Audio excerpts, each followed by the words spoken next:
Oke, assalamualaikum warahmatullahi wabarakatuh. Waalaikumsalam warahmatullahi wabarakatuh. Alhamdulillahirabbil alamin wa bihi nasta'in wa ala amrina waddin wa asyhadu an la ilaha illallah wa asyhadu anna Muhammadan abduhu wa rasuluh. Pertama-tama saya ucapkan terima kasih banyak kepada Bapak Ibu yang sudah meluangkan waktunya untuk mendukung salah satu program guru penggerak, ya. Salah satunya tentang pengimpasan, diseminasi, pemahaman dan penerapan pengalaman budaya positif yang ada di sekolah. Insya Allah materi yang akan saya sampaikan ini akan bermanfaat untuk pendidikan ke depannya. Bapak Ibu, sebelum kita memulai materi, ada hal yang perlu kita lakukan biar lebih semangat. Apa itu? Ice breaking terlebih dahulu. Ya. Oke. Ice breakingnya mudah, yang simpel-simpel saja. Tersenyum selama 30 detik. Ya. Dengan cara berhadapan, tersenyum selama 30 detik, tapi berhadapan. Ya, silakan untuk tersenyum. Berhadapan 30 detik. Ya, saling pandang, tersenyum. Oke. Ya, selesai. Terima kasih Bapak Ibu. Ya.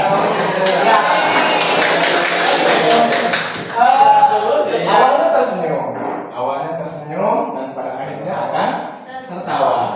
Ya, mudah-mudahan senyum kita hari ini, tertawa kita hari ini bisa menimbulkan budaya positif untuk aura-aura positif dalam kegiatan hari ini. Sebelum kita ke materi, kita harus menyepakati dulu kesepakatan forum diseminasi. Salah satu yang sudah saya masukkan di situ adalah menghargai siapapun yang pertama. Ya, siapapun yang menyampaikan pendapat, silakan saling hargai. Yang kedua, menjadi pendengar yang baik. Selanjutnya, kita sepakati dulu.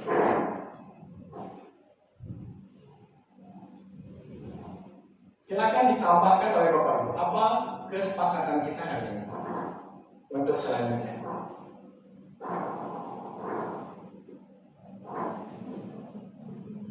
Untuk kegiatan kita, selama kegiatan yang pertama menghargai siapapun, menjadi pendengar yang baik, apa lagi? Boleh ditambahkan kesepakatan kita. Boleh, silakan sama tambahkan. Boleh ditambahkan kesepakatan kita hari ini. Saya Pak. Ya, bisa. Menyebutkan nama saat ingin bertanya. Menyebutkan nama.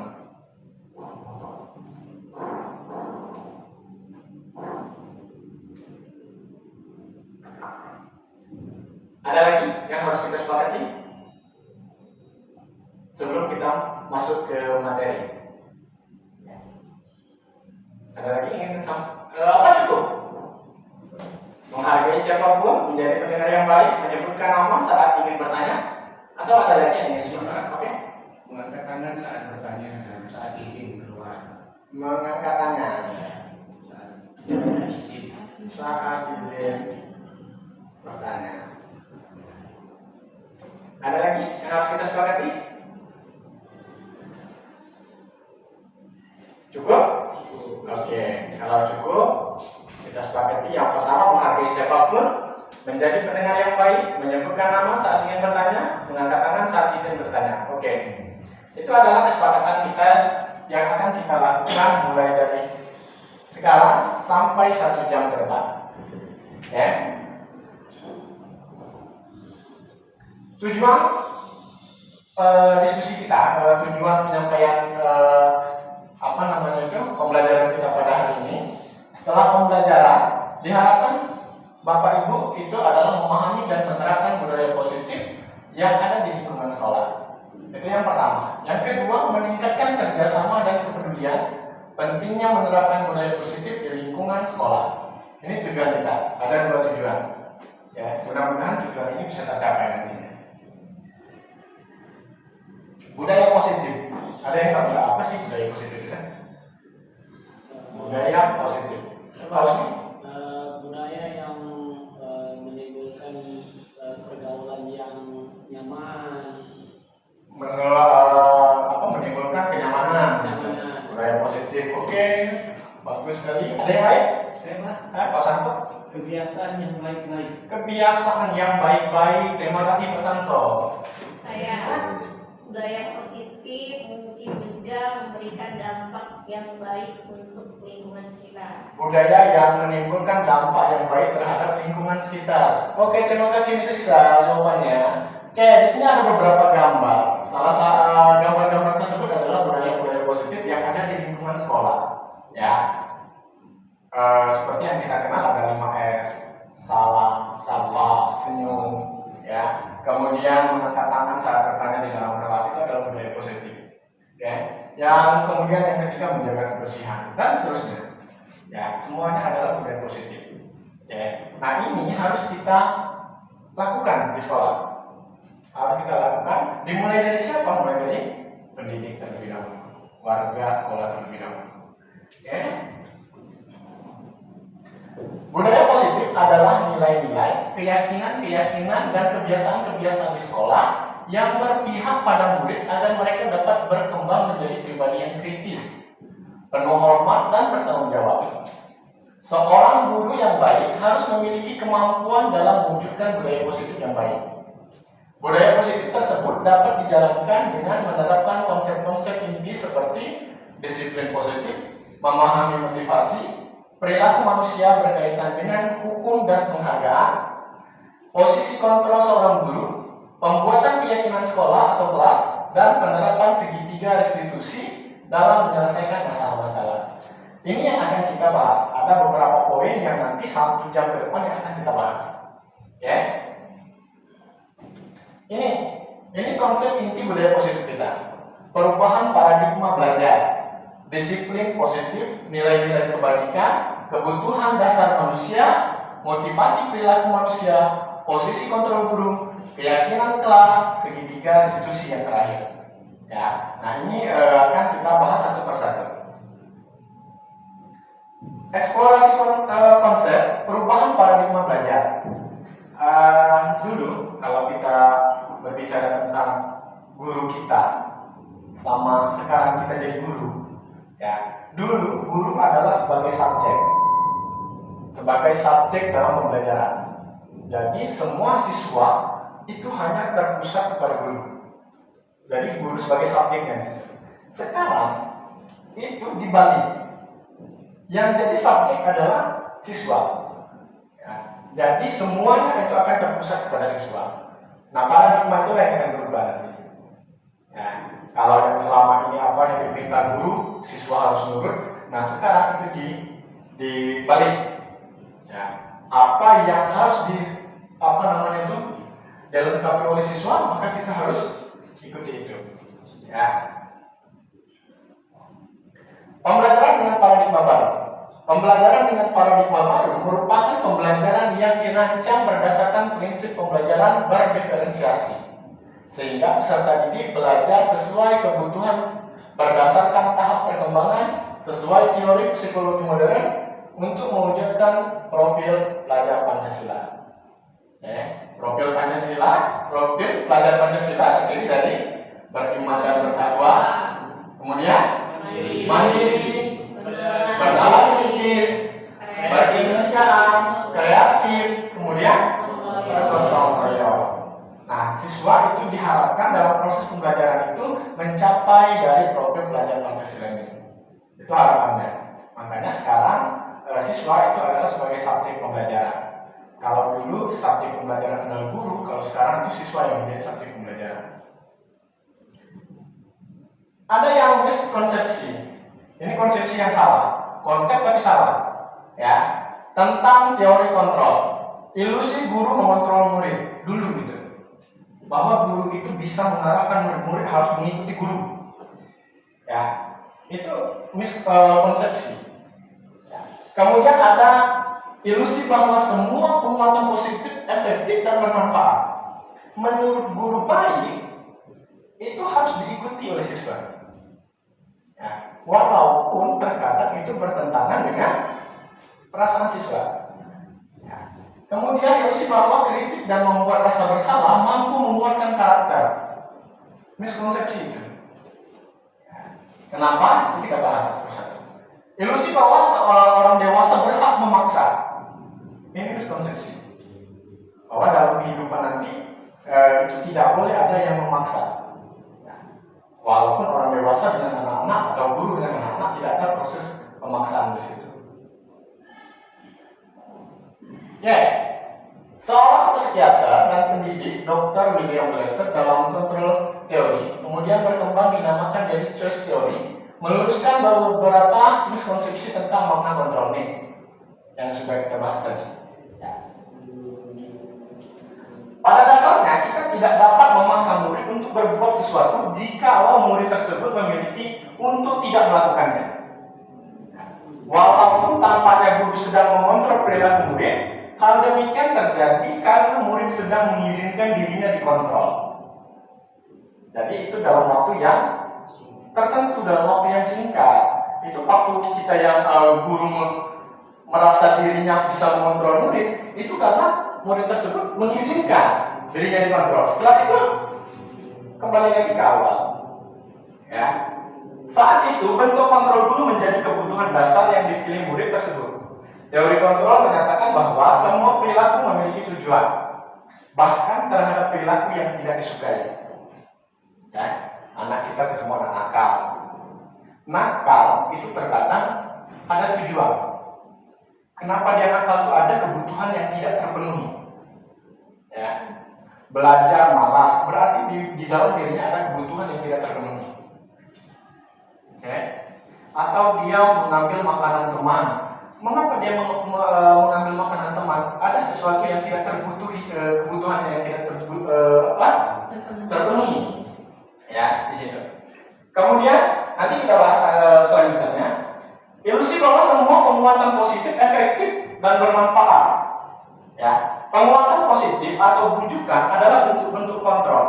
Membujuk, merayu anak untuk melakukan sesuatu itu adalah salah satu bentuk kontrol kita terhadap anak-anak.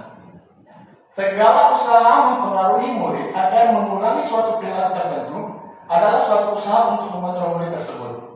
Dalam jangka waktu tertentu, kemungkinan murid tersebut akan menyadarinya dan mencoba untuk menolak bujukan kita, atau bisa saja murid tersebut menjadi tergantung pada pendapat sang guru untuk berusaha. Jadi kalau bujukan itu hanya sementara, pada saat dia tertarik dia lakukan. Setelah itu kembali lagi ke pengaturan awal. Nah, makanya ini miskonsepsi itu.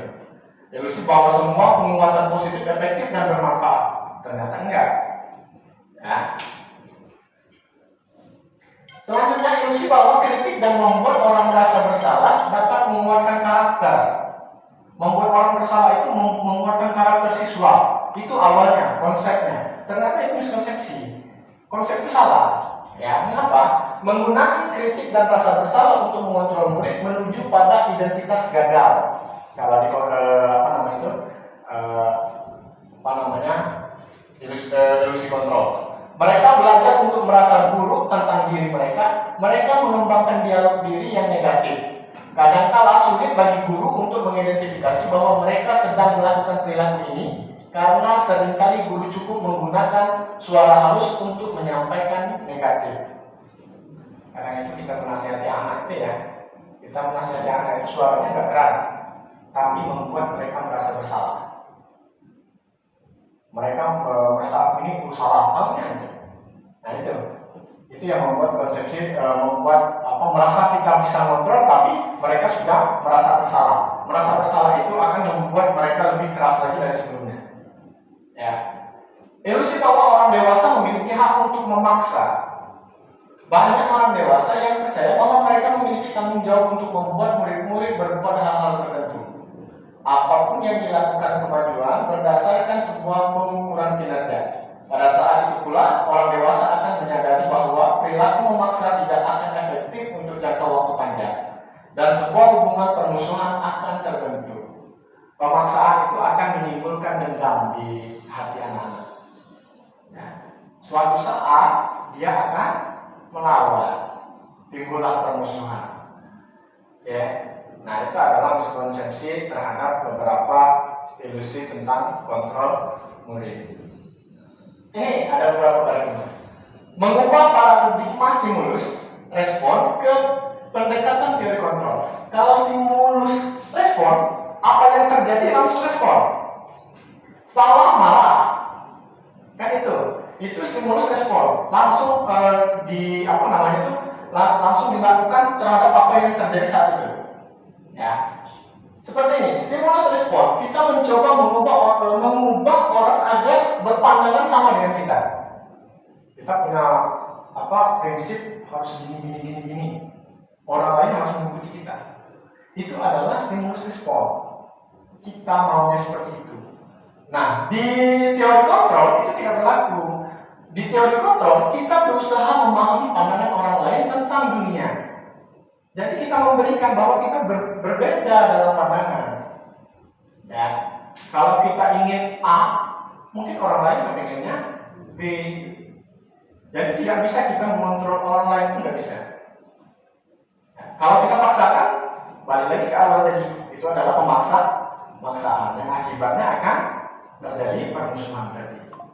Yang kedua, perilaku buruk disebut sebagai suatu kesalahan. Berantem, buruk itu salah harusnya. Ya, semua perilaku memiliki tujuan.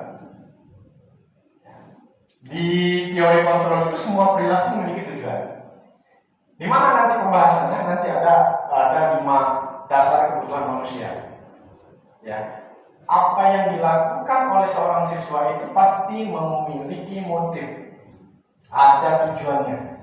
Berantem, mungkin harga diri yang dipertahankannya, atau mungkin ingin pengakuan kekuasaan itu. Tapi kalau di stimulus respon ya dia buruk, dilihat sebagai suatu kesalahan, salah itu. Nah, nanti ada bagaimana cara mencari solusinya. Yang ketiga, orang lain bisa mengontrol saya. Hanya Anda yang bisa mengontrol diri Anda di dalam teori kontrol. Ya. Tidak bisa orang lain mengontrol Anda. Kalaupun itu terjadi sifatnya sementara. Ya. Kalau saya mau pergi. Mau kamu larang paling sementara, besok itu saya pergi. Gitu. Oke. Saya bisa mengontrol orang lain. Anda tidak bisa mengontrol orang lain. Oke. Pemaksaan ada pada saat bujukan gagal. Kalau nggak dibujuk, nggak bisa. Akhirnya apa? Paksa. Ya, teori kontrol tidak boleh. Kolaborasi dan konsensus menciptakan pilihan-pilihan baru. Kalau ada masalah, jangan apa yang kita inginkan itu harus dilakukan, tetapi kasih pilihan dari permasalahan itu. Bagaimana menyelesaikan permasalahannya? Itu di teori kontrol. Ya, pilihan-pilihan. Kan di situ nggak bisa kita dirayu, nggak bisa kemudian harus dipaksa A. Nah, mungkin ada solusi lain. Solusi lain apa? Memberikan pilihan B, C, D, yang mana kira-kira yang bisa disepakati melalui kolaborasi. Oke. Model berpikir menang atau kalah. Di dalam teori kontrol tidak ada kata kalah.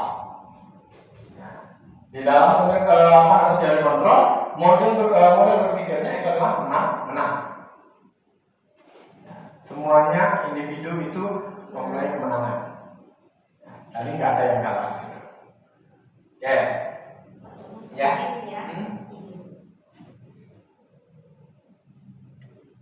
Oke. Lanjut ke bagian kedua, eksplorasi konsep tentang disiplin positif. Kalau tadi berbicara tentang budaya positif, kalau sekarang itu adalah disiplin positif. Ya, di sini ada disiplin positif, teori kontrol, teori pilihan dari Dr. William Glasser tadi. Ada beberapa tabel di situ. Anda tidak bisa mengontrol orang lain, hanya Anda orang yang bisa mengontrol Anda sendiri. Itu ya. Maka di sini semua perilaku memiliki tujuan yang tadi kita bahas. Model berpikir menang-menang, kolaborasi dan konsensus menciptakan pilihan-pilihan baru. Oke. Ada realitas atau kebutuhan kita berbeda. Kita berusaha memahami pandangan orang lain tentang dunia. Setiap setiap orang memiliki gambaran perbedaan. Nah, di sini perilaku. Semua perilaku memiliki tujuan. Kita lanjut yang penjelasan yang lain. Teori motivasi. Perilaku itu ada yang didorong dari luar, ada yang timbul dari dalam. Nah, ada dorongan dari luar atau disebut dengan motivasi ekstrinsik, ya, untuk menghindari hukuman. Contohnya apa? Datang terlambat. Mereka datang pagi itu karena adanya hukuman. Ya, mereka berusaha untuk datang pagi itu karena ada dorongan apa? Karena ada hukuman. Ya. Ya. Atau tidak mengerjakan PR, mereka sampai malam mengerjakan PR itu. Kenapa mereka rela sampai malam mengerjakan PR? Karena ada hukuman. Karena ada yang meninggal. Itu motivasinya bukan karena dirinya sendiri. Kalau dirinya mungkin nggak mau. Ya, tapi karena ada dorongan dari luar, maka mereka harus melakukan itu. Kemudian motivasi ekstrinsik ini untuk mendapatkan imbalan. Ya, untuk mendapatkan imbalan. Semangat melakukan jalan santai untuk mendapatkan kan motivasi dari luar. Ya, motivasi dari luar. Kalau dikasih pilihan, kamu mau ikut jalan santai atau tidak, pada dasarnya enak pada tidur di rumah. Oke. Kemudian itu adalah motivasi ekstrinsik. Kemudian ada motivasi yang memang datang dari diri sendiri. Motivasi intrinsik namanya, untuk menghargai dirinya sendiri. Nilai-nilai kebajikan, keyakinan kelas. Jadi dia datang dengan kesadaran penuh, bukan atas paksaan, bukan karena hadiah, bukan karena hukuman. Memang dia datang karena keinginan dirinya sendiri. Itu adalah perilaku yang memiliki tujuan. Ya. Kemudian ada model berpikir menang-menang, kolaborasi dan konsensus menciptakan keyakinan baru. 5 posisi kontrol. Penghukum, pembuat rasa bersalah. Sebagai guru itu adalah nilai terendah. Menjadi guru penghukum, menjadi guru yang membuat merasa bersalah pada siswanya. Itu adalah nilai terendah. Nilai di tengah-tengah ada teman dan pemantau. Kalau nilai teman, itu mereka akrab bagaimana dengan teman. Berbicaranya, penyelesaian masalahnya. Ya. Kemudian kalau pemantau, biasanya guru itu hanya menjalankan tata tertib. Peraturan sudah ada, guru hanya menjalankan. Oh, kalau melakukan ini, maka hukumannya ini. Ya. Itu adalah pemantau. Yang paling bagus dari kelima ini, yang terakhir adalah manajer. Manajer ini setiap permasalahannya itu akan diselesaikan dengan cara menggunakan segitiga restitusi namanya. Segitiga restitusi itu nanti bagaimana anak tidak merasa bersalah, kemudian dia percaya diri untuk menceritakan yang sebenarnya, mereka juga yang akan mencari solusi pemecahan masalahnya. Kita guru hanya sebagai fasilitatornya. Ya. Oke. Masuk ke realita kebutuhan. Kita berbeda, kita berusaha memahami pandangan orang lain tentang dunia. Setiap orang memiliki gambaran berbeda. 5 kebutuhan dasar manusia. Yang pertama, bertahan hidup. Berbagai macam cara orang akan bertahan hidup. Apapun akan dilakukan, baik itu hal yang positif maupun yang negatif, demi bertahan hidup. Karena apa? Karena bertahan hidup adalah kebutuhan. Kemudian yang kedua, penguasaan.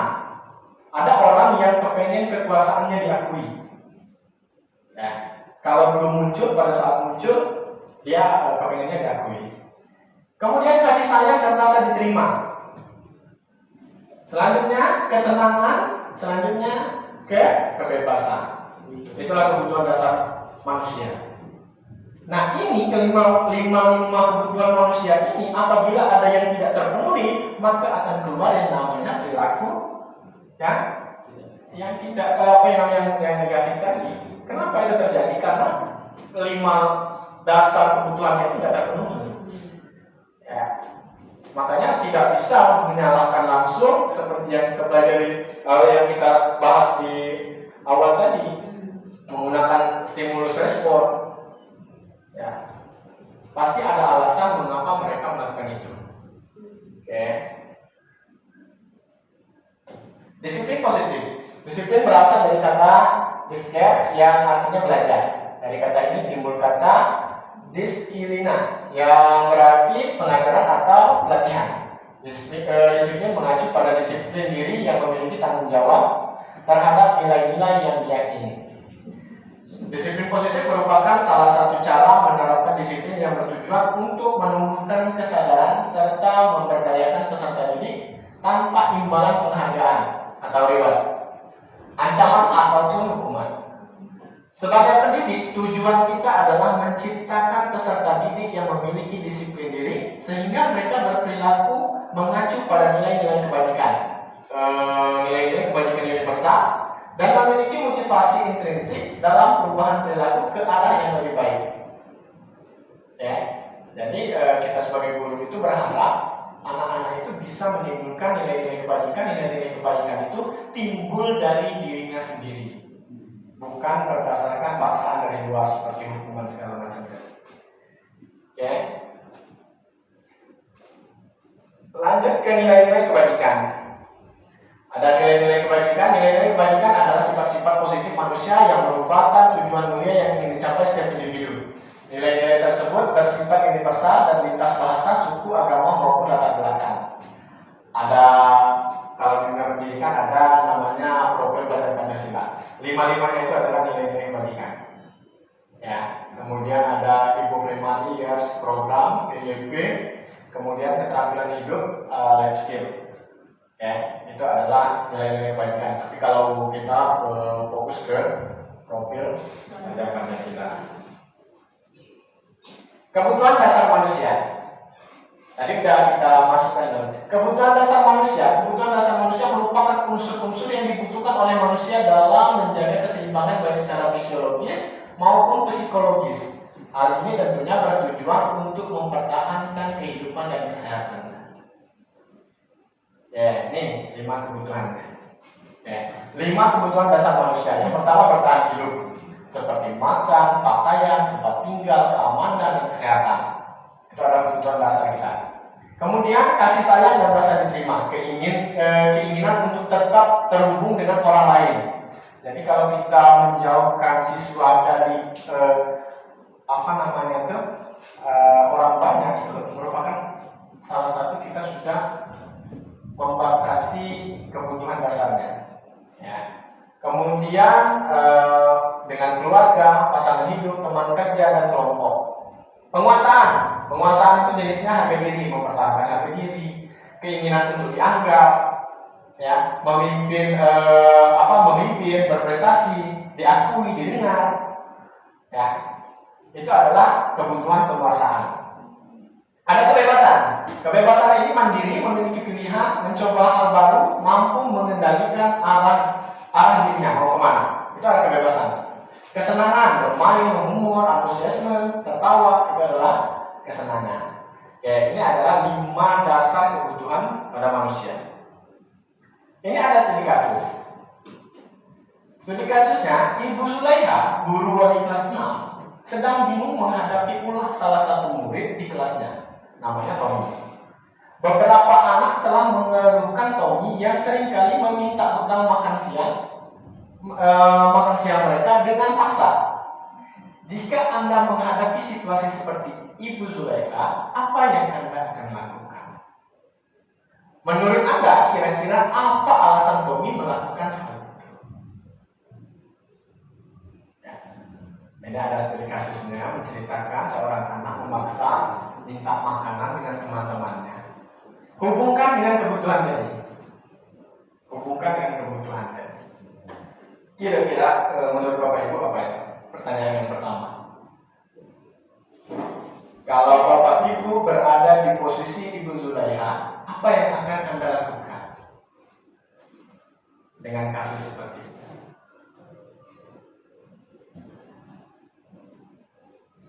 Oke, Mas ini Memberinya makan. Memberinya makan. Oke. Aku harus memberinya makan karena dia butuh makanan. Oke. Ada lagi? Dari studi kasus itu? Mas Anto? Menasehati Tommy. Menasehati. Oke? Menasehati Tommy untuk tidak memaksa mengambil makanan. Oke. Ada lagi? Ada hubungannya dengan 5 kebutuhan dasar manusia dari kasus ini. Pertama mungkin izin Ya. Mas ya. Ya. Saya bisa yang pertama mungkin kebutuhan bertahan hidup tadi. Yang pertama kebutuhan bertahan hidup yang belum terpenuhi oleh Tommy itu. Oke. Ada lagi, Miss?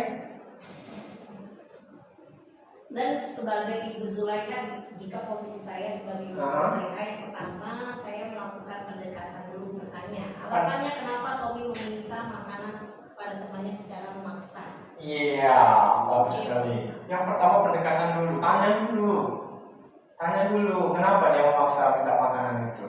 Iya. Ya, setelah ditanya baru dia menceritakan kebutuhan-kebutuhan apa yang tidak terpenuhi terhadap Tommy itu. Oke. Mungkin alasan Tommy yang pertama, karena dia lapar dan orang tuanya tidak membawakannya bekal makan siang. Maka kebutuhan dasar yang sedang berusaha Tommy penuhi adalah kebutuhan untuk bertahan hidup. Ya. Dia memaksa itu pasti ada alasannya. Mengapa dia memaksa untuk mengambil makanan itu ada alasannya. Makanya tadi langkah pertama kata Miss Lisa tadi adalah untuk mencari tahu dulu, ditanya dulu anaknya. Oke. Lanjut alasan kedua. Karena dia merasa senang temannya jadi memperhatikan dia, minta perhatian. Rasa senang. Ya. Ketika temannya melaporkan tindakannya itu pada gurunya. Dan gurunya memberitahu orang tuanya sehingga orang tuanya jadi pemerhati dia. Maka kebutuhan dasar yang sedang dipenuhi Tommy itu adalah kebutuhan kasih sayang. Ya.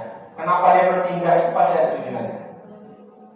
Ya mungkin orang tuanya gak peduli, ya sibuk segala macam, akhirnya dia membuat tingkah laku untuk lebih diperhatikan. Alasan ketiga, karena temannya jadi takut dengan dia dan menuruti keinginannya. Maka sebetulnya Tommy sedang berusaha memenuhi kebutuhan dasarnya akan kekuasaan. Dia kepengen diakui bahwa dia melawan. Ya. Aku maksa ngambil makanan itu kepengen diakui bahwa kamu tuh harus takut dengan itu kebutuhan kekuasaan itu. Yang tidak terpenuhi akhirnya dia bertingkah laku seperti itu untuk memenuhi kebutuhan dasar manusia itu. Alasan keempat dari kasus tersebut, karena dia merasa bosan dengan bekal makanan yang dibawakan ibunya dari rumah. Karena ibunya selalu membawakan bekal yang sama, oleh karena itu dia ingin mencoba makanan teman-temannya yang beraneka ragam. Maka Tommy sedang berusaha memenuhi kebutuhan akan kebebasan. Ya. Bosan, ini makanannya setiap hari gitu. Maka ada keinginan untuk mencari yang lain, hal baru. Hal baru itu adalah kebutuhan kebebasan. Alasan kelima, karena ia melakukannya karena iseng saja dan ia menikmati ekspresi wajah teman-temannya yang kesal karena diambil makanannya dan menurut dia ekspresi teman-temannya itu lucu. Ya, maka berarti Tommy sedang berusaha memenuhi kebutuhan akan kesenangan. Jadi kalau ada suatu kejadian, makanya kita tidak boleh menggunakan yang namanya apa tadi stimulus respon. Tidak bisa kita menggunakan langsung stimulus respon. Ya, harus ada pendekatan terlebih dahulu. Tanya dulu. Ya, apalagi ke anak-anak kita itu banyak sekali alasan-alasan yang harus mereka lakukan ya. Yang mereka ceritakan, mungkin di rumah tidak terpenuhi kebutuhan hidupnya, makanya minta perhatian ke guru-guru. Oke, lanjut motivasi perilaku manusia. Teori motivasi perilaku manusia ada dua, motivasi ekstrinsik dan motivasi intrinsik. Motivasi ekstrinsik untuk menghindari ketidaknyamanan atau hukuman. Jadi dia berusaha melakukan sesuatu hal itu untuk menghindari hal-hal itu. Oke, itu dari luar, motivasi dari luar. Kemudian untuk mendapatkan imbalan penghargaan dari orang lain. Tadi sudah kita bahas. Oke. Pertanyaannya untuk menghindari ketidaknyamanan hukumannya, apa yang akan terjadi apabila saya tidak melakukannya? Nah, itu yang membuat motivasinya. Kalau saya tidak datang tepat waktu, apa yang akan terjadi pada saya? Pasti saya dihukum. Pasti saya mendapatkan sanksi. Gitu ya. Kemudian untuk mendapatkan imbalan, apa yang akan saya dapatkan apabila saya melakukannya? Nah, itu motivasinya. Motivasinya dari mana? Dari luar. Ya, kalau tidak ada imbalan atau tidak ada hukuman, maka masuk ke motivasi intrinsik. Berarti dia timbul dari dalam dirinya sendiri untuk melakukannya. Untuk menjadi orang yang mereka inginkan dan menghargai dirinya sendiri dengan nilai-nilai yang mereka percaya, saya akan menjadi orang yang seperti apa bila saya melakukannya. Nah, maka itu harus timbul dari dalam dirinya sendiri. Ya, jadi tidak ada pengaruh dari luar. Motivasinya tidak ada pengaruh dari luar. Lanjut, saat guru memahami 3 motivasi perilaku manusia, maka guru dapat memilih motivasi perilaku apa yang ada pada diri murid. Jika murid memilih motivasi untuk menghindari ketidaknyamanan atau hukuman dan atau untuk mendapatkan imbalan atau penghargaan, maka motivasi yang ada pada diri anak masih berasal dari motivasi eksternal. Ya, eksternal. Oke. Kalau setiap kali kita ngajar berharapkan reward lah apa yang kita kasih untuk pertanyaan itu, pada saat terjadi perpindahan guru atau guru tersebut tidak masuk, kemudian guru lain menggantikan, maka anak-anak motivasinya tidak ada. Kenapa? Karena tidak ada yang diharapkan di situ. Nah, itu. Ya, motivasi eksternal untuk menghindari ketidaknyamanan hukuman, untuk mendapatkan imbalan untuk penghargaan dari orang lain. Kemudian motivasi internal. Motivasi internal itu sehingga guru berupaya untuk dapat menumbuhkan motivasi internal dalam diri siswa agar dapat memunculkan pribadi yang bisa menghargai diri sendiri dengan nilai-nilai yang mereka percaya. Sebaliknya yang dihindari adalah hukuman dan pemberian penghargaan yang berlebih agar meminimalisir motivasi internal dalam diri murid. Motivasi itu sebenarnya untuk memberikan reward itu nggak harus barang, nggak harus hadiah yang berbentuk barang atau dengan pujian pun bisa. Pada dasarnya, kayak memberikan tepuk tangan, ya, good job, bagus sekali, itu adalah motivasi mereka. Kalau kita menggunakan barang pada saat barang tersebut tidak ada, maka mereka motivasinya akan hilang. Kemudian ada hukuman dan penghargaan. Biasanya kan seperti itu. Ada hukuman, biasanya ada peraturan, ada hukuman, ada imbalan, ada penghargaan. Yang pertama, tidak terencana. Hukuman ini ada hukuman dan ada penghargaan. Ini adalah hukuman. Yang hukuman namanya itu adalah kegiatan yang tidak terencana tiba-tiba tanpa ada kesepakatan. Ya. Datang berantem suruh push up, hukuman terjadi. Tapi kalau guru olahraga, Bapak, guru olahraga, anak datang terlambat di seluruh keliling lapangan tidak jadi hukuman. Kenapa? Karena di pelajaran olahraga. Tapi kalau itu di pelajaran agama, kemudian anak terlambat di seluruh keliling lapangan, itu jadinya hukuman. Oke. Kemudian murid tidak tahu apa yang akan terjadi dan atau tidak dilibatkan dalam pembuatan kesepakatannya. Bersifat satu arah, hanya keputusan guru saja. Siswanya nggak pernah diajak untuk, kalau kamu melakukan ini maka hukuman gini, sepakat. Kalau udah sepakat itu bukan hukuman namanya. Ya. Nah, hukuman itu tidak ada kesepakatan antara kedua belah pihak. Ya. Berupa hukuman fisik atau psikis, fisik atau mentalnya yang dihukum. Ya, psikologinya yang dihukum. Itu ada hukuman. Konsekuensi. Apa bedanya hukuman konsekuensi? Nanti ada masuk ke restitusi. Konsekuensi terencana, disepakati sesuai peraturan. Oke, di dalam kelas kita buat sepakatan belajar. Ribut, maka dia harus menulis sebanyak sekian-sekian. Sepakat? Kalau dia melakukan hal itu, maka itu konsekuensi itu. Karena disepakati. Kemudian ada murid tetap dibuat tidak nyaman. Murid tetap dibuat tidak nyaman. Ya, sikap guru selalu memonitor murid, maka diawasi di situ. Karena udah ada kesepakatan kelas, maka di situ diawasi apa yang terjadi, maka mereka siap menghadapi konsekuensinya. Ya, jadi kalau yang hukuman itu tidak ada pembahasan bersama, kalau konsekuensi itu ada kesepakatan kedua belah pihak. Dua arah. Ya, dua arah. Ya, benar, dua arah. Jadi guru dengan murid belum disepakati. Ya, kalau terlambat kamu harus doa dulu di depan. Gitu. Ya, itu kesepakatannya. Kemudian yang ketiga ada namanya restitusi. Proses menciptakan kondisi bagi murid untuk memperbaiki kesalahan. Kemudian yang kedua proses kolaboratif yang mengajarkan murid untuk mencari solusinya sendiri. Jadi anak yang salah itu kalau kita tanya dalam keadaan mendadak, dia akan tegar, maka akan berusaha untuk berbohong malah. Ya, maka dengan cara restitusi, salah satu cara pendekatan restitusi itu ditanya itu, mengapa dia melakukan hal itu? Dia tahu benar atau tidak hal itu dilakukan? Kalau dia tahu salah, bagaimana cara penyelesaiannya? Intinya dia yang cari solusi.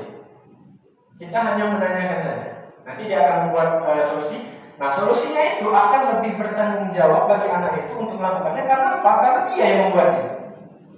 Ya, karena dia yang membuat kesepakatan itu sendiri, membuat keputusan itu sendiri, bukan dari kita. Nah, contoh anak terlambat karena tidurnya terlalu larut malam. Kan pasti tanya kenapa terlambat. Mau ke semalam ketiduran apa? Tidurnya terlalu malam. Apakah bagus untuk kesehatan kalau tidur terlalu malam? Oh enggak. Apa yang benar tidak datang terlambat? Oh salah. Gimana solusinya? Gitu kira-kira. Gimana solusinya biar tidak terlambat lagi? Wah tidurnya harus lebih awal. Dia yang mencari penyelesaian masalahnya sendiri. Dan dia harus bertanggung jawab nantinya. Ya. Oke. Lanjut. Hukuman dan penghargaan. Ya, ini ada teks lagi. Ya. Ini adalah sebuah cerita, ya, sebuah cerita yang nanti ada pertanyaan di bawahnya, ada 2 pertanyaan. Iva kurang menguasai pelajaran matematika, sehingga pada saat pelajaran tersebut berlangsung, dia lebih banyak berdiam diri atau menggambar di buku pelajarannya. Pada saat guru matematikanya, Pak Seno, menanyakan pertanyaan Iva menjadi gugup dan tak sengaja menjatuhkan tasnya dari kursi, serta tiba-tiba menjadi gagap pada saat berupaya menjawab. Seluruh kelas pun tertawa melihat perilaku Iva yang bicara tergagap dan terkejut tersebut.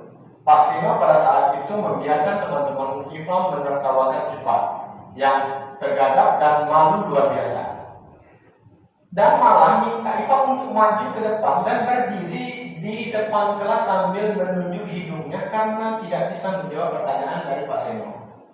Kelas makin gaduh dan anak-anak pun tertawa melihat Iva di depan kelas memegang ujung hidungnya. Jawablah kedua pertanyaan di bawah ini. Apakah Anda setuju dengan tindakan Pak Seno terhadap Iva? Kira-kira setuju nggak Pak? Tidak Pak. Tidak setuju dengan tindakan Pak Seno. Melukai. Menurut Anda, tindakan Pak Seno terhadap Iva adalah sebuah hukuman atau konsekuensi? Mengapa? Kira-kira tindakannya hukuman atau konsekuensi? Alasannya? Karena iya, karena tidak ada kesepakatan dari kedua belah pihak, maka itu disebut hukuman. Kalau konsekuensi tadi kan harus ada kesepakatan terlebih dahulu. Oke, kita tentu tidak setuju ya, karena tindakan Pak Seno yang telah membuat Iva malu di kelasnya dapat menjadikan kenangan negatif bagi diri Iva. Padahal setiap murid memiliki potensi masing-masing. Seperti halnya Iva yang malah menggambar di buku pelajarannya. Mungkin Iva ini adalah murid yang memiliki minat dan bakat di bidang seni. Ya. Yang kedua, menurut saya tindakan Pak Seno terhadap Iva dalam ilustrasi di atas adalah sebuah hukuman Karena sebelum pembelajaran berlangsung belum ada kesepakatan kelas terlebih dahulu. Jadi pembelajaran kita untuk ke depannya setiap kali pembelajaran biar kita tidak salah buat kesepakatan kelas dulu. Buat kesepakatan pembelajaran. Pada saat itu disepakati maka sifatnya jadi konsekuensi, bukan lagi hukuman. Ya, karena hukuman adalah paling buruk dalam dunia pendidikan sekarang. Oke, tindakan guru. Nah, ini ada beberapa pernyataan yang kita menentukan itu hukuman atau konsekuensi. Kita menentukan hukuman atau konsekuensi. Yang pertama, mencatat 100 kali di dalam buku kalimat saya tidak akan terlambat lagi karena terlambat ke sekolah. Kira-kira menurut Bapak Ibu hukuman atau konsekuensi? Pernyataan pertama itu.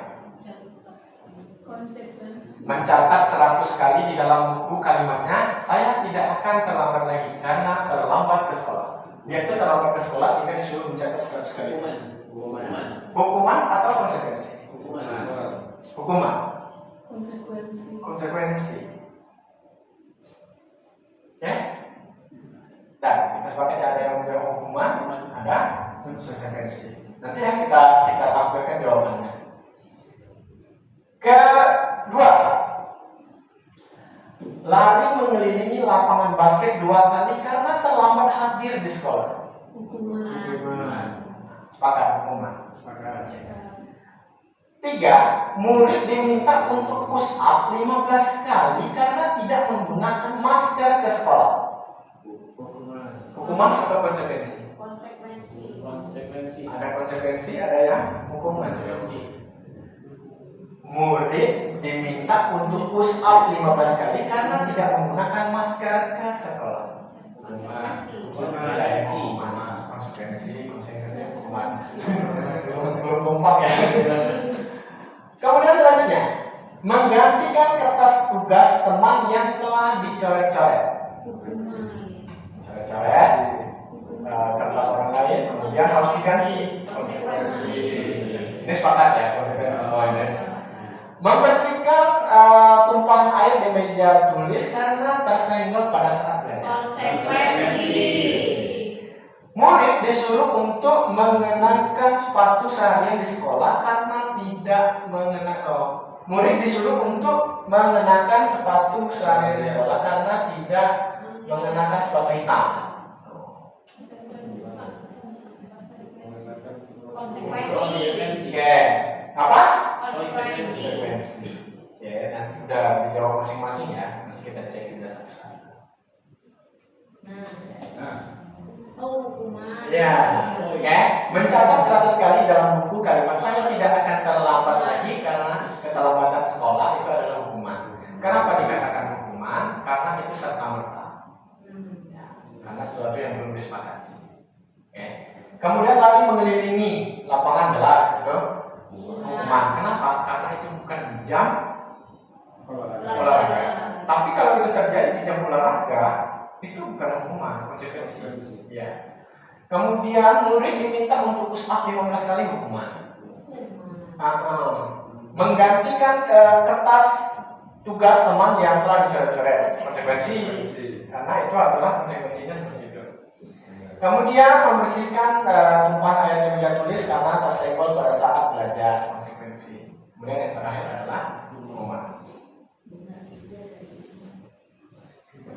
Perbedaan hukuman dan konsekuensi.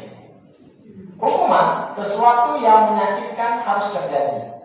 Ada terluka gitu, ada ingatan yang negatif gitu hukuman.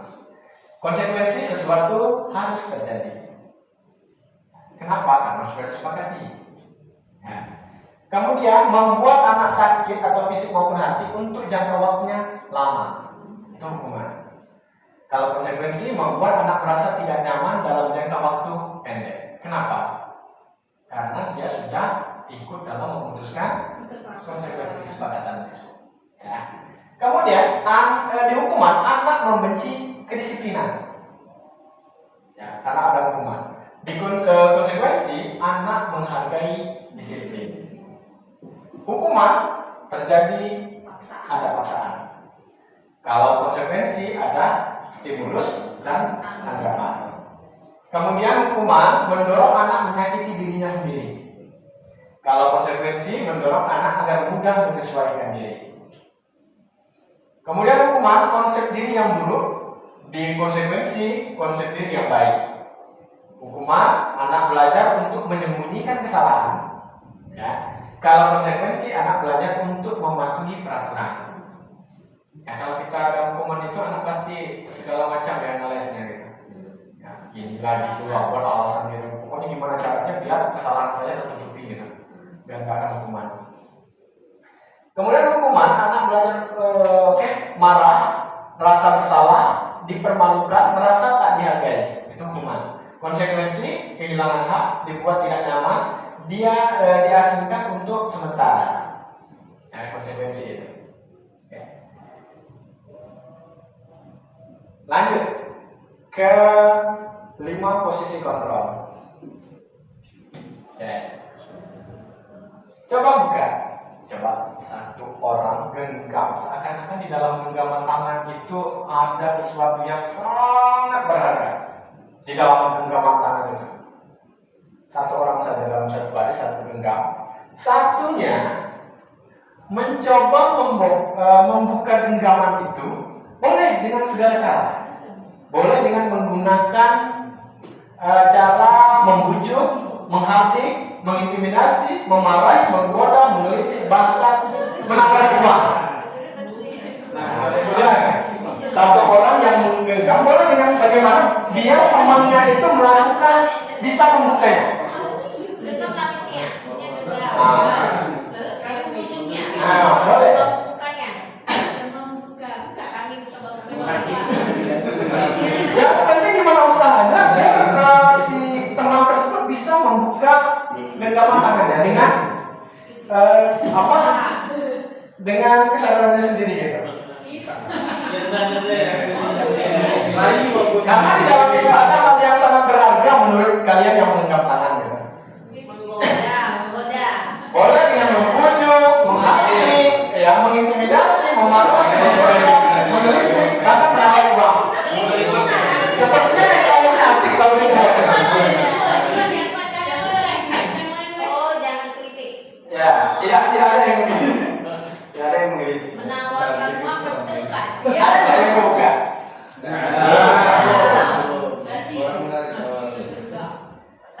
Pertanyaannya, apakah Anda atau teman Anda membuka kepala tangan Anda? Tidak. Mengapa?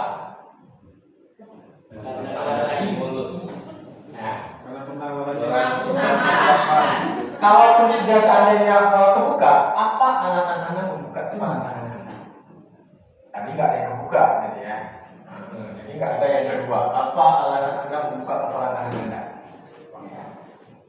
Terpaksa. Bisa jadi terpaksa. Karena ada sesuatu yang yang diharapkan tadi, akhirnya terpaksa untuk membuka gitu. Diiming-iming uang tadi buka. Oke. Dalam kegiatan ini sesungguhnya siapa yang memegang kendali atau kontrol untuk membuka atau menutup kepala tangan? Diri sendiri.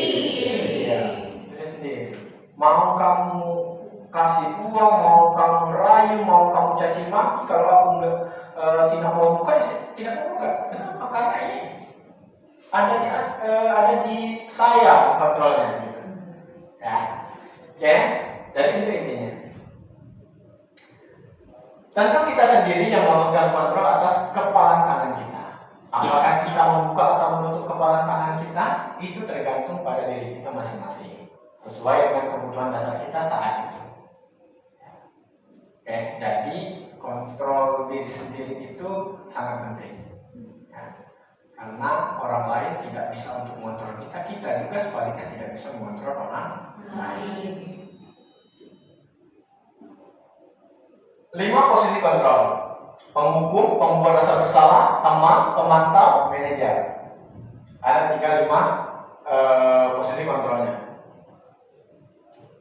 Guru berbuat, di sini ada guru berbuat, guru berkata, hasil, kemudian kaitan dengan dunia berkualitas, murid berkata, dampak pada murid. Penghukum, guru berbuat, menghardik, menunjuk, menyakiti, menyindir, itu adalah menghukum itu. Ya. Guru berkata, kalau kamu tidak melakukan, awas ya, rasakan. Itu hukuman itu. Ya. Hasilnya apa dengan adanya hukuman tersebut? Memberontak, siswa akan memberontak, menyalahkan orang lain, berbohong, segala kegiatan yang akan lakukan karena menghindari hukuman. Ya. Kaitan dengan dunia berkualitas, murid meletakkan guru di luar dunia berkualitas. Benci dengan guru itu, tak suka dengan guru itu. Oke. Murid berkata, biarkan saja, nanti juga marah-marah lagi. Terbiasa. Nah, akhirnya menjadi terbiasa. Dampak pada murid mengulang kesalahan yang sama. Apa? Karena dia udah biasa. Kalau saya lakukan ini pasti marah. Oke. Kemudian ada posisi kontrol pembuat rasa bersalah. Guru berceramah dan mengolahkan seharusnya ibu kecewa. Ya, guru berkata, kamu sudah tahu ibu lelah sekali, mengatakan ibu stres, ibu ini pusing, ya, dengan tingkah laku kamu yang seperti ini, ya. Sehingga itu adalah membuat rasa bersalah. Siapa yang bersalah? Siswa tadi, anak didik kita merasa bersalah gara-gara saya ibunya capek, ibunya merasa stres. Ya, kemudian hasilnya menyembunyikan atau menyangkal berbohong, seakan-akan tidak terjadi. Biar apa? Biar ibunya tidak stres. Ya, menyembunyikan apa yang sebenarnya terjadi dalam dirinya. Ya, kaitannya dengan dunia berkualitas, murid meletakkan guru di dalam dunia berkualitas.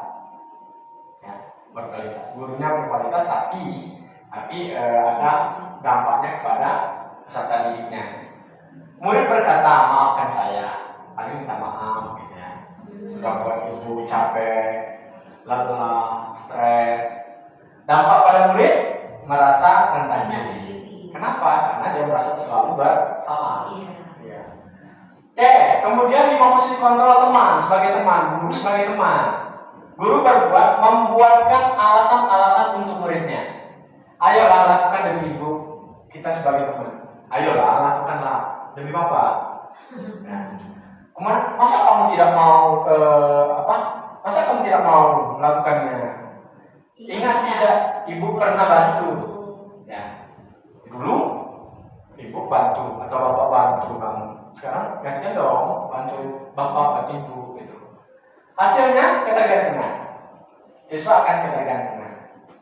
Ya. Kemudian kaitannya dengan dunia kualitas, murid meletakkan guru sebagai orang yang sangat penting di dunia berkualitasnya. Jadi seakan-akan kalau tidak ada guru itu dia merasa kehilangan, nggak bisa ngapa-ngapain. Kenapa? Karena nggak ada temannya, nggak ada yang merasa berteman tadi. Murid berkata, saya pikir bapak, ibu, teman saya ternyata begitu setelah gurunya nggak ada. Merasa kehilangan. Kata bapak, nemani sampai tamat, rupanya bapak pindah. Gitu. Dampak pada murid, lemah, tidak mandiri, ketergantungan. Oke.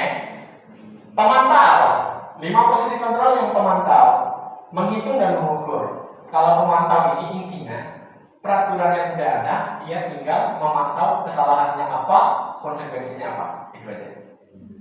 Kalau pemantau, guru adalah sebagai pemantau. Tidak mencari solusi.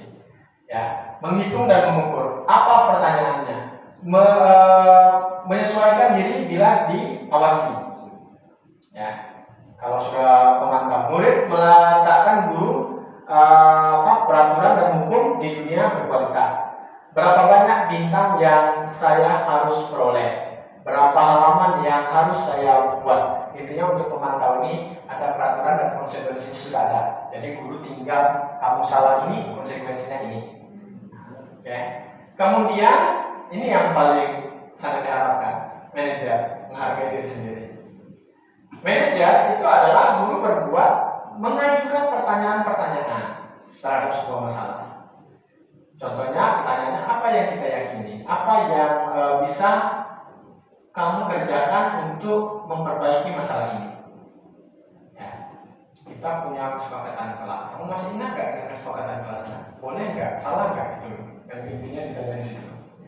Mengaitkan pribadinya, ya mungkin ada alasan tertentu dalam dirinya untuk melakukan suatu hal tersebut.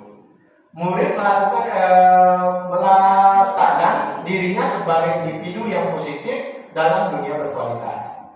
Oke, murid berkata, bagaimana cara saya bisa memperbaiki keadaan? Jadi solusinya datang dari dirinya sendiri. Ya, bukan dari kita yang memberikan solusi, tapi dia membuat solusi sendiri. Kemudian mengevaluasi diri, bagaimana cara memperbaiki diri. Contoh penerapan 5 posisi kontrol, kasus yang terlambat. Nih salah satunya. Kamu sudah melanggar aturan sekolah atau kelas kita. Kamu tahu apa konsekuensinya? Bapak, Ibu akan mencatat kesalahan kamu hari ini untuk bahan perbaikan kamu kemudian. Jadi nggak ada solusi dari guru di situ, karena peraturan. Gurunya di situ statusnya mencatat. Kamu salah ini, konsekuensinya ini. Kemudian teman, kali ini ibu memaafkan kamu, tapi lain kali jangan datang terlambat lagi ya. Ayo dong bantu ibu. Nah itu cara berkawan lah. Ya. Penghukum, sana kamu ambil sampah dulu sebelum masuk kelas. Ya, datang terlambat, ambil sampah dulu baru masuk kelas. Penghukum seterusnya. Kenapa? Karena hal itu tidak pernah disepakati sebelumnya. Di pembuat rasa bersalah. Sudah berapa kali ibu bapak ingatkan kamu agar tidak datang terlambat? Kamu membuat ibu bapak kecewa. Dengan kata ini maka anak merasa dirinya bersalah karena terlambat membuat ibu bapak menjadi kecewa. Ya. Manajer, nah, apakah kamu tahu kesalahan yang sudah kamu lakukan? Memanggil anak, tanya apa kamu sudah tahu? Kesalahan yang sudah dilakukan? Tahu pak, datang terlambat. Bagaimana cara kamu memperbaiki kesalahan tersebut? Besok datangnya lebih awal pak. Kan solusinya dia sendiri yang buat. Ya, membuat solusi sendiri. Dan kalau dia membuat solusi sendiri, mudah-mudahan lebih ditanggung jawabinya. Oke. Posisi kontrol, apakah saya kecewa? Oke, yang tadi membuat rasa bersalah. Oke. Pemantau, posisi kontrol, manajer. Oke, di antara 5 posisi kontrol tersebut sebaiknya seorang guru menggunakan posisi kontrol sebagai manajer karena guru berbuat sesuatu bersama murid, mempersilahkan murid mempertanggungjawabkan perilakunya dan mendukung murid agar dapat menemukan solusi atas permasalahannya sendiri. Jadi kita nggak perlu ngasih solusi, biar dia cari solusi gimana caranya. Ya.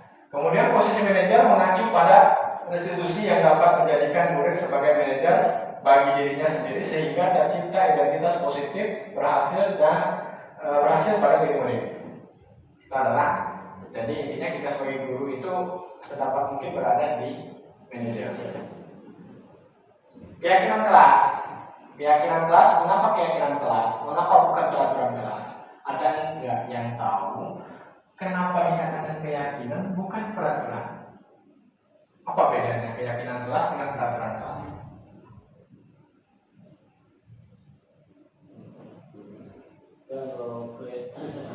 Kalau keyakinan, mereka bersama-sama meyakini sebuah peraturan yang dibuat itu adalah kesepakatan mereka. Kalau peraturan itu serta-merta mungkin guru yang membuat peraturan yang akan dituruti oleh siswa tersebut. Ya. Terima kasih bos nih. Ya. Apa bedanya keyakinan dengan peraturan? Keyakinan dibuat bersama-sama, dua belah pihak antara guru dengan siswa. Ya. Kalau peraturan itu hanya satu pihak, guru aja yang buat peraturan. Ya. Oke. Jadi ini ada mengapa keyakinan kelas, mengapa bukan peraturan kelas. Maka di kelas itu seharusnya bukan lagi namanya peraturan kelas, tapi keyakinan kelas. Oke. Mengapa harus keyakinan kelas? Karena dengan adanya keyakinan kelas itu keputusan bersama-sama akan lebih bertanggung jawab dilaksanakan dibanding dengan peraturan. Peraturan itu biasanya menimbulkan hukuman. peraturan. Kalau keyakinan kelas tadi konsekuensi. Oke. Ilustrasi antara peraturan dan keyakinan. Mengapa kita memiliki peraturan tentang protokol kesehatan, yaitu penggunaan masker dan mencuci tangan setiap saat? Mungkin jawabannya adalah untuk kesehatan atau keselamatan. Itu adalah ilustrasi peraturan dan keyakinan. Pembentukan keyakinan kelas bersifat abstrak berupa pernyataan universal dibuat dalam pernyataan positif sedikit saja agar mudah diingat sesuai dengan kondisi kelas dari sekolah sehingga mudah diterapkan semua warga kelasnya, warga sekolah dilibatkan saat membuat keyakinan kelas. Oke, ini keyakinan kelas itu mencari bahasa yang lebih baik menggunakan bahasa-bahasa positif, ya. Kemudian tidak usah terlalu panjang kalimatnya. Kenapa? Karena agar mudah diingat oleh siswa, peraturan-peraturan yang kita buat bersama, gitu, ya, sehingga mudah diterapkan. Urutan langkah-langkah utama dalam menerapkan keyakinan kelas serta pendalamannya. Anda berdiskusi, muncullah peraturan-peraturan yang perlu ditaati. Yang pertama, yang kedua mengubah peraturan menjadi kalimat yang lebih positif karena anak-anak itu kalau dikasih, ayo apa lagi, bahasanya bahasa mereka. Nah, di keduanya digunakan bahasa-bahasa mereka dirubah menjadi bahasa-bahasa yang positif. Kemudian yang ketiga, menjadikan peraturan-peraturan menjadi nilai-nilai kebaikan, ya. Menjadikan nilai-nilai kebaikan. Peraturan yang sudah dibuat tadi menjadikan nilai kebaikan untuk lingkungan sekolah. Meninjau ulang keyakinan kelas dari waktu ke waktu. Ya, ini berdiskusi mengenai gambaran perilaku yang mencerminkan keyakinan kelas. Ya, dengan siswa. Berdiskusi mengenai peran seluruh warga kelas, meninjau ulang keyakinan kelas dari waktu ke waktu. Jadi ada evaluasi. Kalau kira-kira kurang efektif, maka keyakinan kelas akan dirubah kembali. Ya. Contoh keyakinan kelas. Ada anak SD. Setiap anggota kelas perlu belajar, setiap anggota kelas perlu senang, setiap anggota kelas perlu melakukan tugas. Itu adalah keyakinan kelas 1, ada kelas 5. Kemudian di sini ada contoh keyakinan kelas 7. Kelas 7 itu karena dia sudah menengah ke atas, maka mereka bisa membuat keyakinan kelas meyakini bahwa sangat penting untuk menghormati semua orang dan barang milik orang lain. Ya, bisa seperti ini bentuknya. Kalau masalah formatnya silahkan tergantung kepada guru masing-masing. Kegiatan pendalaman keyakinan kelas, tabel titik Y. Ya, tabel titik Y ini adalah sesuatu yang sangat, ya, titik Y terdengar satu orang berbicara, yuk saya bantu, kita bisa selesaikan ini bersama. Terima kasih, tolong ya, permisi, boleh saya pinjamkan, nanti akan segera saya kembalikan. Maka di sini di tabel Y ini ada kata terlihat, ada di perlakuan yang tidak terlihat. Nanti tabel Y ini berempati terhadap perasaan orang lain, memegang barang milik orang lain hanya dengan izinnya, mendengarkan dengan seksama, senantiasa berbuat baik, berbagi di perilakunya, berempati terhadap orang lain. Maka yang tidak terlihat nanti adalah tersenyum ramah, ya.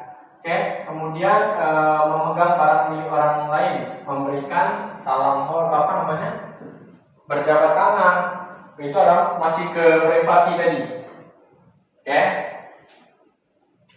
tampak seperti, tidak tampak seperti ini, datang tepat waktu, tidak tampak, sering hadir terlambat. Maksudnya berlawanan, Bapak Ibu. Jadi kalau dia datang terlambat, sering hadir terlambat, masalahnya. Ya, sering hadir terlambat. Menyapa teman dengan guru setiap hari, tidak acuh pada teman dan guru. Kira-kira seperti itu. Itu tabel Y, tabel T dan Y. Mengembalikan barang teman yang telah dipinjam dan mengucapkan terima kasih. Yang tidak tampak, tidak mengembalikan barang yang telah dipinjam dan meletakkan sembarangan. Jadi hal yang berlawanan. Ya. Ya. Peraturan keyakinan kelas, ada peraturan selalu kembalikan buku ke tempatnya. Keyakinan kelas tanggung jawab. Jadi kalau keyakinan kelas buat hal-hal yang singkat, mudah diingat, tanggung jawab, apapun harus tanggung jawab. Meminjam barang harus kembalikan, mengambil barang harus dikembalikan pada tempatnya. Itu pada peraturan dan keyakinan kelas. Segitiga restitusi. Nah, terakhir. Terakhir materinya. Restitusi adalah proses menciptakan kondisi bagi murid untuk memperbaiki kesalahan mereka, sehingga mereka bisa kembali pada kelompok mereka dengan karakter yang lebih kuat. Restitusi juga merupakan proses kolaboratif yang mengajarkan murid untuk mencari solusi untuk masalahnya sendiri maksudnya. Dan membantu murid berpikir tentang orang seperti apa mereka inginkan menjadi, atau tujuan mulianya apa, dan bagaimana mereka harus memperlakukan orang lain. Jadi intinya untuk restitusi itu permasalahan harus diselesaikan dengan cara berdiskusi. Ciri-ciri restitusi, bukan untuk menebus kesalahan, namun untuk belajar dari kesalahan, memperbaiki hubungan, tawaran bukan paksaan, menuntut untuk melihat ke dalam diri, mencari kebutuhan dasar yang mendasar tindakan. Kemudian restitusi diri adalah cara yang paling baik. Restitusi fokus pada karakter bukan tindakan. Restitusi fokus pada solusi.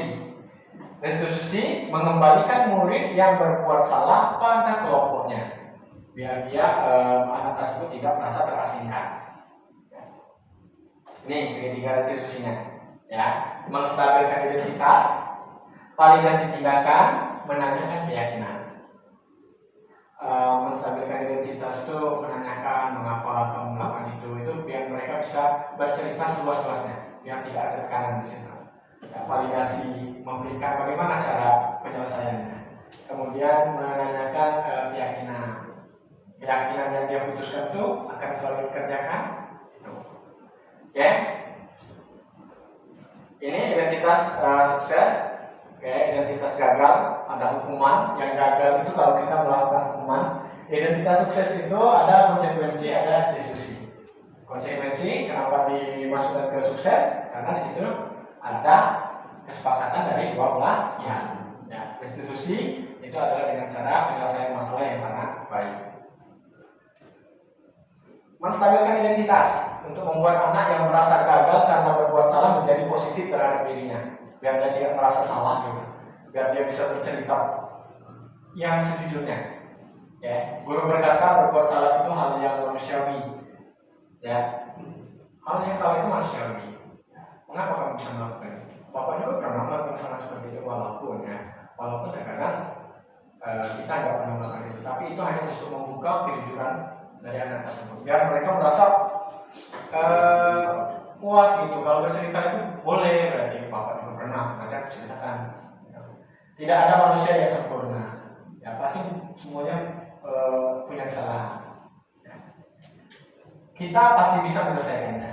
Kita, mengapa menggunakan kata kita di situ? Biar dia merasa terbantu. Bapak Ibu tidak tertarik untuk mencari tahu siapa yang benar, siapa yang salah. Bapak Ibu lebih tertarik untuk menyelesaikan masalah. Bagaimana solusinya? Kalau kamu menyalahkan dirimu sendiri terus menerus, apakah kamu bersikap baik pada dirimu sendiri? Itu adalah pertanyaan-pertanyaan yang mungkin bisa kita pakai dalam penyelesaian masalah dengan cara restitusi itu. Validasi tindakan. Ini guru berkata, kamu pasti punya alasan mengapa melakukan hal itu. Atau, padahal kamu bisa melakukan yang lebih buruk dari ini ya. Kenapa kamu melakukan hal yang sedemikian? Kamu patut bangga karena telah melindungi sesuatu yang penting buatmu. Walaupun itu menurut kita mungkin dia merasa bersalah, tapi itu kita, apa yang dilakukan itu kita akui dulu, validasi dulu. Kamu melakukan karena mempertahankan sesuatu yang penting bagimu. Iya mungkin, tapi tindakan itu benar tidak gitu. Kalau tindakan itu salah, kalau salah menurut kamu baiknya gimana? Nah, akhirnya mereka akan mencari solusi akhirnya. Menanyakan keyakinan. Guru berkata, apa keyakinan kita? Nilai-nilai apa yang telah disepakati bersama? Makanya tadi ada keyakinan kelas tadi. Seperti apa gambaran sebuah kelas yang ideal menurut kamu? Kamu ingin menjadi orang seperti apa? Itu adalah menanyakan keyakinannya. Refleksi, penutup. Oke, dalam penerapan program disiplin positif, hendaknya guru memiliki standar kepribadian, profesional, dan sosial yang baik di mana guru mampu merefleksikan dirinya dalam posisi kontrol saat ini. Bagaimana perjalanan dirinya sebagai among atau manajer yang menuntun murid-muridnya menjadi insan yang mandiri, merdeka, dan bertanggung jawab. Oke, Bapak Ibu, demikian materi yang bisa saya sampaikan. Kegiatan ini merupakan kegiatan untuk mendukung kegiatan saya sebagai calon guru penggerak. Insya Allah materi yang sudah kita bahas ini akan bermanfaat ke depannya. Akhir kata, saya ucapkan terima kasih. Wassalamualaikum warahmatullahi wabarakatuh. Waalaikumsalam.